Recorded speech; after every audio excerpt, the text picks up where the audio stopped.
Hello, আসসালামু আলাইকুম। সবাই কেমন আছেন? আলহামদুলিল্লাহ, আমিও ভালো আছি।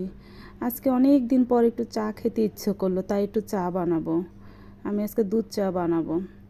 একটা কথা কি জানেন? আসলে শ্বশুরবাড়ি না গেলে বুঝতেই পারতাম না যে আমার কত দোষ, কত ভুল আছে। একটা মেয়ে বাবার বাড়ি যতটা নির্দোষ থাকে, কিন্তু শ্বশুরবাড়ি গিয়ে তার ততটাই দোষ হয়। কারোর সাথে হেসে কথা বললেও দোষ, না হাসলেও দোষ। কারোর সাথে বেশি কথা বললেও দোষ, না বেশি কথা বললেও দোষ। আমি যদি বেশি কথা বলি, বলবে যে বেশি কথা বলে বউ। আবার যদি চুপচাপ থাকি, একা একা থাকি, বলবে কারোর সাথে মিশতে পারে না, বউ হচ্ছে একঘয়ে, একা থাকতে ভালোবাসে। হ্যাঁ, কত যে কথা হয়। আসলে মেয়েরা বিয়ের আগে এক থাকে, বিয়ের পর অন্য থাকে কেন? অথচ দেখবেন তাদের মেয়েদের কোনো দোষই থাকে না, বউদের দোষ থাকে। আবার অনেকেই বলে বউ হয়েছে আমাদের মেয়ের মতো, মেয়ের মতো, কিন্তু আদৌ কি আমরা মেয়ে হইতে পারছি? দেখবেন বউর সাথে ঝগড়া লাগলে মাসের পর মাস, বছরের পর বছর কথা না বলে কাটিয়ে দেয়। মেয়ের সাথে কি পারে? পারে না। আসলে কি জানেন, আমরা কারো মনই জয় করতে পারি না।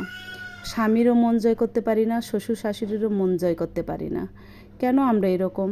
আবার দেখবেন যখন স্বার্থ ফুরিয়ে যাবে, বাবা বাড়ি গেলে বাবা মারও মন জয় করতে পারি।